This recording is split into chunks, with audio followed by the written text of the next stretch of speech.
વઢિયાર પ્રદેશમાં અઘારપનાર નામના ગામ પરથી અઘારિયા શાખ પડેલ છે.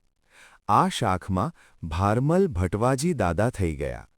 અઘાર ગામથી આ પરિવાર ગોંડલ તાલુકાના ગામ દેરડી કુંભાજીમાં આવીને વસ્યો.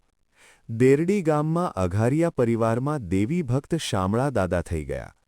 દેવીની ભક્તિમાં સંપૂર્ણ લીન એવા શામળા દાદા એકવાર કુટુંબ પરિવાર છોડીને ભગવો ભેખ લઈને દેશાટન કરવા નીકળી ગયા. ઘણા સમય સુધી ખભે ગંગાજીની કાવડ લઈને ગામોગામ ફરતા રહ્યા.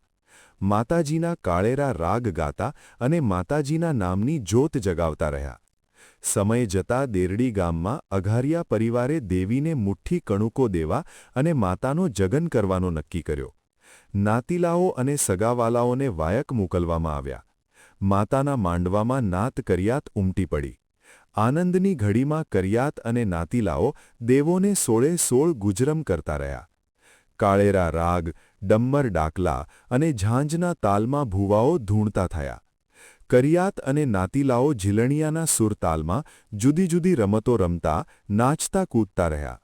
માતાજીના મઢના આંગણામાં ઉગેલી આંબલી પણ જાણે રમતમાં જોડાઈ ગઈ હોય તેમ તાલે તાલે પોતાની ડાળીઓ ઝુલાવતી હતી.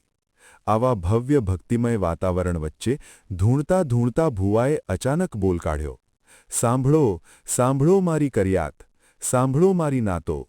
મારે તો મારા શામળિયાના મુખેથી પ્યાલા પીવા છે. મને ભારમલ ભટવાજીની દેવીને શામળીઓ જોઈએ તો જ હું જમું અને ખાઈને ખમ્મા કરું."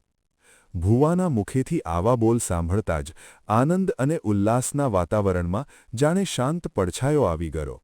નાતીલા અને કરિયાતના ભાઈઓ શું બોલવું અને હવે શું કરવું તે સમજાઈ ન શક્યું. મંડપમાં અચાનક મૌન છવાઈ ગયું, જાણે રંગમાં ભંગ પડ્યો હોય અને માંડવામાં ઝાંખા પાવી ગઈ. ત્યારે બે ચાર ઘરડા આગેવાનો હાથ જોડીને માતાજીને વિનંતી કરવા લાગ્યા, "માડી, તમે જે બોલ કાઢ્યો તે બરોબર છે, પણ દાદા શામળાએ તો ભગવો ભેખ લઈ લીધો છે. ગંગાજીની કાવડ લઈને દેશ પરદેશમાં ફરે છે. એને અત્યારે અમે ક્યાં શોધવા જઈએ?" ત્યારે માતાજીએ બોલ કાઢ્યો, "જાઓ જાઓ મારી વસ્તી, મારી નાત.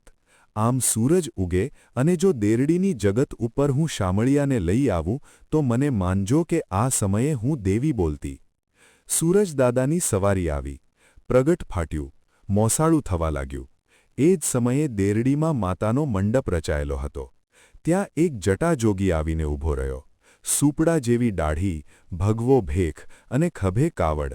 પ્રથમ તો કોઈ ઓળખી શક્યું નહીં, પરંતુ એ જ જોગીના રૂપમાં આવેલા શામળા દાદાના કાંધે માતાજીએ વાસો લીધો. શામળા દાદાના મુખેથી બોલ નીકળવા લાગ્યા, "ખમા મારી નાતને, ખમા મારી કરિયાતને." આ મારો અમર બોલ હતો કે સવાર ઉગતા શામળિયાને મારી જગત ઉપર લઈ આવું. તો આ મારો શામળિયો છે. તે મારી ભક્તિમાં ભમતો હતો. કરિયાતના ભાઈઓ અને નાતીલાઓ માતા શક્તિના આ પ્રગટ પરચાથી ભાવવિભોર થઈ ગયા. સર્વે માતાજીના ચરણોમાં લાકડી પડે તેમ ભટોભટ પડી ગયા. માતાજીનો જય જયકાર ગુંજવા લાગ્યો. તે સમયે દાદા શામળાના મુખેથી માતાજીએ પ્યાલા પીધા. દાદા શામળા દાદાના મુખેથી માતા શક્તિએ નાત અને કરિયાતને ખમા ખમાના આશીર્વાદ આપ્યા. આજે પણ દેરડી કુંભાજીમાં અઘારિયા શાખના માતાજીનો મઢ છે અને આંબલી આ સમગ્ર ઘટનાની સાક્ષી બની આજે પણ ત્યાં અડીખમ ઊભી છે. બોલો શામળા દાદાની